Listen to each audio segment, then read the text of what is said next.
സ്വന്തമായി ഒരു വീട്, അത് നമ്മുടെയൊക്കെ ജീവിതത്തിലെ ഏറ്റവും വലിയ സ്വപ്നമല്ലേ? ഒരു സ്വപ്നം യാഥാർത്ഥ്യമാക്കാൻ നമ്മളിൽ പലരും ആശ്രയിക്കുന്നത് ഹോം ലോണുകളെയാണ്. പക്ഷേ ഒരു ഹോം ലോൺ എടുത്താൽ പിന്നെ നമ്മുടെ ശമ്പളത്തിന്റെ ഒരു വലിയ ഭാഗം വർഷങ്ങളോളം EMI അടയ്ക്കാൻ തന്നെ പോകും. 20 മുതൽ 30 വർഷം കൊണ്ട് നമ്മൾ അടച്ചു തീർക്കുമ്പോഴേക്കും നമ്മൾ വാങ്ങിയ വീടിന്റെ ഇരട്ടിയിലധികം പണം പലിശയായി മാത്രം ബാങ്കിൽ കൊടുക്കേണ്ടി വരും. ഇത് നമ്മളെല്ലാവരും ചിന്തിക്കുന്ന ഒരു കാര്യമാണ്. എന്നാൽ നിങ്ങൾ അടച്ചു തീർക്കുന്ന ഈ മുഴുവൻ തുകയും, അതായത് മുതലും പലിശയും അടക്കം, നിങ്ങൾക്ക് തിരികെ കിട്ടുന്ന ഒരു സൂപ്പർ ട്രിക്ക് ഉണ്ടെങ്കിലും? അതെ, നിങ്ങൾ കേട്ടത് ശരിയാണ്.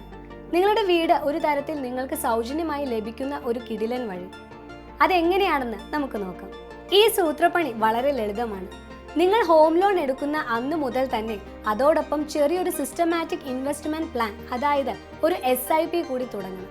എത്ര വർഷത്തേക്കാണോ നിങ്ങളുടെ ഹോം ലോൺ, അത്രയും വർഷത്തേക്ക് ഈ SIPയും തുടരണം. എത്ര രൂപയാണ് SIP ചെയ്യേണ്ടതെന്നല്ലേ?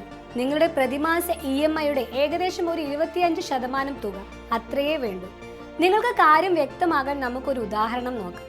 നിങ്ങളൊരു വീട് വാങ്ങാൻ 40 ലക്ഷം രൂപ 30 വർഷത്തേക്ക് ഹോം ലോൺ എടുത്തു എന്ന് കരുതുക.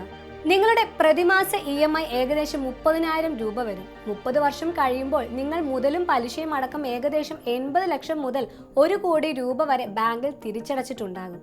ഇനി നമ്മുടെ ട്രിക്ക് ഇവിടെയാണ് വരുന്നത്. EMIയുടെ 25%, അതായത് ഏകദേശം 8,000 രൂപ നിങ്ങൾ എല്ലാ മാസവും ഒരു മ്യൂച്വൽ ഫണ്ട് SIPയിൽ നിക്ഷേപിക്കാൻ തുടങ്ങുക.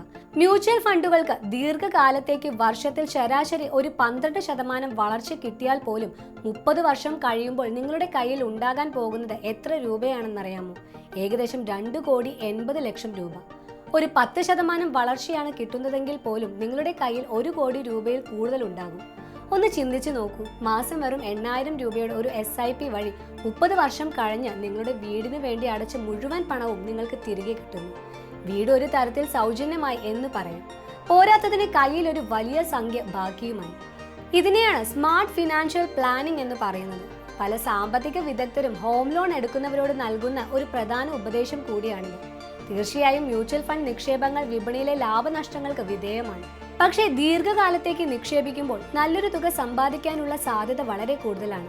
അതുകൊണ്ട് നിങ്ങളും ഒരു ഹോം ലോൺ എടുക്കാൻ പ്ലാൻ ചെയ്യുന്നുണ്ടെങ്കിൽ ഈ ഒരു കാര്യം കൂടി മനസ്സിൽ വെക്കുക. ഈ വിവരം നിങ്ങൾക്ക് ഉപകാരപ്രദമായെങ്കിൽ നിങ്ങളുടെ സുഹൃത്തുക്കൾക്കും ഷെയർ ചെയ്യുക. നമുക്ക് മറ്റൊരു വീഡിയോയിൽ കാണാം. നന്ദി.